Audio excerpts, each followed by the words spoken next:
Hi, welcome to the bathtub. Wherein you hear this sound effect, which I hope is free.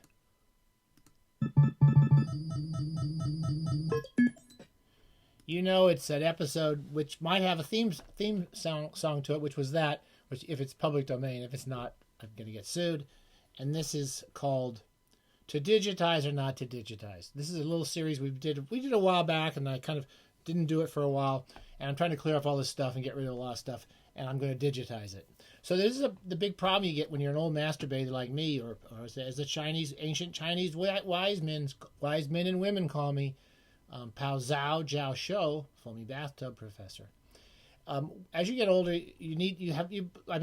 my house is a monument to anal retention, basically, and my office. My wife won't let my anal retention in the rest of the house. I totally respect that, but I've taken over everything, every ounce of land I can find. You know, I'm like a barnacle. My home is a barnacle of books. Anywhere they can find something to latch onto, I've got some books in there, and I can't keep them all. So I'm just getting rid of a lot of books all the time, and every time I get rid of them, I get more. And what the hell? It's never going to end. But I do this thing called to digitize. Now, a lot of times we can digitize books, and I've grown more affectionate towards reading books on Kindle. It's still not my favorite, but I will read them on my stupid, sorry, I hate Amazon too, Kindle. But I've gotten used to it, and I've learned how to be able to buy books elsewhere and put them on my Kindle, which took me a long time. Pure mountain water. Not digital. There's nothing digital about that water. It's pure mountain water. And so anyway, we're just getting rid of a lot of books. Here's some books I had to get rid of. So I've got my glass. I need my glasses because I can't even read book titles anymore. So one of the things I decided to get rid of this week, and it was really hard to do, is I have the first 5 volumes of this beautiful set of Dick Tracy Dailies and Sundays. This is from 1933 to 1939, which I've been carrying around for at least 10, 15 years. We've talked about the Snoopy. Fantagraphics does wonderful jobs with the Snoopy books. These are beautifully done. They're done by a publisher called, I can't even read it, DW Printing, with all the cool pictures of all the villains. They always do these wonderful front and end papers. The publishers, we've got to give them a credit for this. Edited by Ted Adams, Justin Eisinger, and Chris Stewart. Consulting editor Max Allen Collins, and it's published by IDW Publishing. They've done quite a few of these. I have a lot of their books. Anyway, there's 5 volumes of them. I made it through. I read all the way through the first volume, and I have to say, I read Dick Tracy when I was a kid. I used to read the Dick Tracy when he was going to the Moon Maid, and it was all that stuff. And they had the 3D watches and stuff. It was kind of science fiction-y, and I kind of liked it. It was weird though. And I just can't read them. I find them really boring. I kept trying to get myself interested in these books. I read the first 2 volumes. I'm selling them. If I ever read Dick Tracy, I don't really want those in volumes. I'm going to sell those. And my main issue is just to say, look at how heavy these books are, and they're beautiful. It's so hard to get rid of them, but I'm getting rid of them. Here's a book I'm going to digitize. Well, I've sort of already digitized it. This is Wordsworth and Coleridge Lyrical Ballads. This is the original lyrical ballads that they published in 1798, and then an 1800 edition. It's just incredible historical work of poetry. Anyway, I love this volume. It's such a cool book, and it's got a great introduction. It's got great notes and all the prefaces.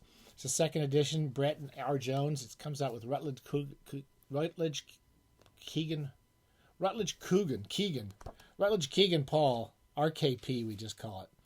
And I really didn't want to get rid of it, but I just don't have room for it. I mean, I have all the poems, I have all the introductions, and I have a digital version of that. Okay, here's one I couldn't find a digital version of. I've been debating getting rid of this for ages because I like Joyce. I'm interested in Joyce. We've talked about James Joyce. There's a huge, heavy, fat volume of his selected letters. You can't find any digital versions of this, which I find kind of annoying, and I've been debating getting rid of it. It takes up such a huge pile of my shelf, and I just figure that I have the Ellman biography, the big fat Ellman biography, which is at least a third of it is these letters. I'll stick with the Ellman biography. I still have that up there. Okay, here's one I've been carrying this for ages, and I do like Kenneth Burke, what I've read. I haven't read him since I was in college, but I did find him pretty interesting, and this book has gotten so old and kind of water-stained, and I found a digital version of this. And I particularly, this is another thing we decide here, I don't really have lots of notes in this one. In fact, I don't think I even read this edition. I think I read some of these essays somewhere else. But language is symbolic, symbolic action. Anyway, it's going to be digitized. I found it. I got it. That is digitized. Yay. Here I've been carrying this around for ages. That has a little stain on the cover. No, it's not a stain.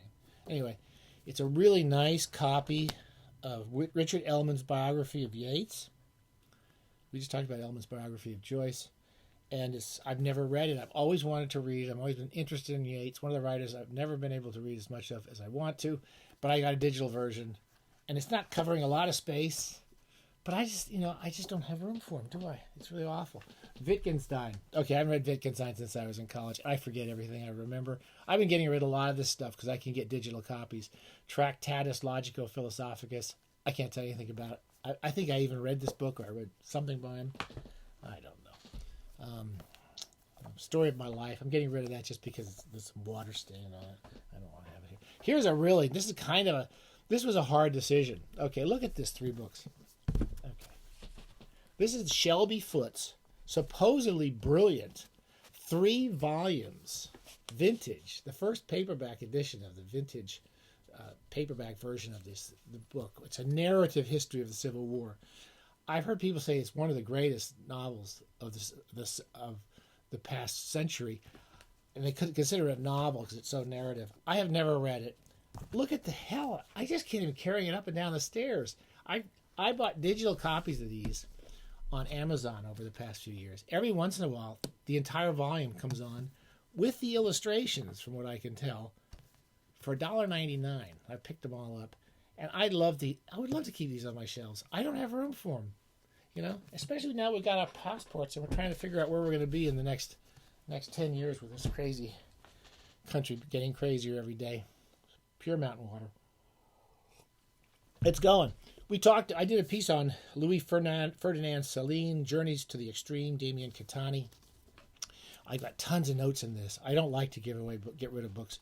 I have to give this away. I don't like to give away books that I've written a lot of notes in, but it's a heavy book. It's a really good biography of Céline. I enjoyed it a lot, but I also have an e-copy of that from a review copy, so I can keep that.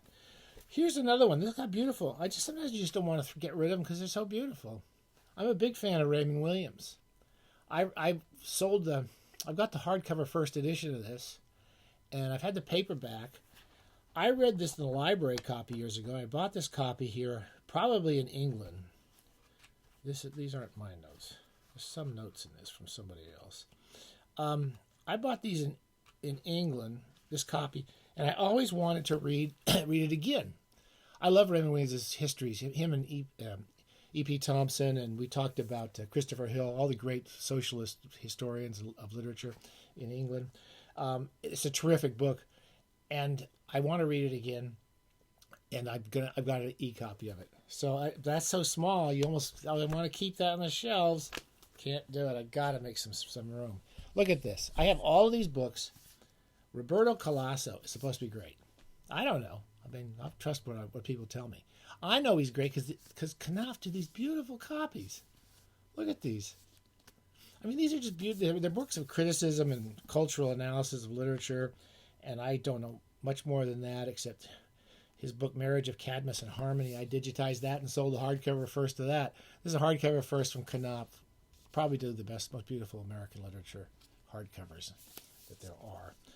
It's got to go. It's a beautiful book. I kept it for years, even though I have a digital version. It's got to go. Wallace Stevens. Harold Bloom. I've carried this book around since graduate school, and I've read parts of it, and there's some really good stuff in it. His book on Wallace Stevens, The Poems of Our Climate. Big, heavy book. He's kind of a fun critic. Harold Bloom. He kind of keeps you interested. I want to read it all the way through again someday, but at the same time, I could get a digital copy of this. It's got to go. Okay? 2 more critical books. One is Wolfgang Easer's The Act of Reading. I've tried to read The Act of Reading. I got notes on the first 40 pages.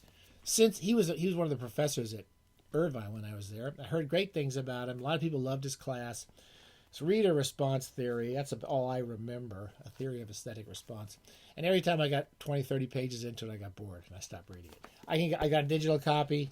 If I'm going to read it, again, I love the Johns Hopkins University Press critical editions. They're just beautifully set. They're really lovely books.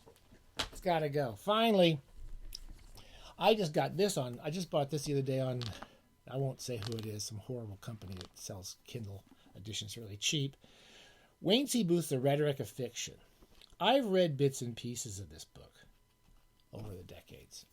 He's one of the first kind of critics who actually tried to sit down and write about what fiction does and how it's put together. Things like point of view and how narrative, you can have narrative breaks, and so in those breaks the readers invent what's happened, but they also led in a certain direction, and how time passes. And he tries to do a lot of those things. At the same time, it's almost like listening to somebody talk about a horse and spending forever saying, it has 4 legs, it has a mane of hair on the back, it's got a big long nose. He goes on and on describing stuff that most writers sort of learn when they're 15 in a way. He uses a lot of critical rigor to define it. And I do want to read this whole book. I've read parts of it. I want to read it all the way through someday if I live to be 1,000. It's got to go. It's just so big. It's just such a heavy book. And is this Johns Hopkins? I do like a lot of the, University of Chicago Press. I don't like to get rid of a lot of their critical stuff either because they're just such lovely books. Okay, it's got the unreliable narrator. We all learned unreliable narrator when we were like 10, right? But it sort of goes on and on describing what it does. Okay, that's it. That's to digitize or not to digitize. Here's our music. If you can hear it, we're not very technically sophisticated here. And have a great break. We're gonna be gone for about a week, but I'll run a couple of these while I'm gone. And we should be back with the Christmas Batacular. So you gotta put your time aside. You gotta get grandma, you gotta get the kids, everybody together. We're having the biggest Christmas Batacular in the history of bathing. It is bound to disappoint you. After this build-up, it's bound to disappoint you. But that's kind of what we do. Stay safe. Go digitize freely.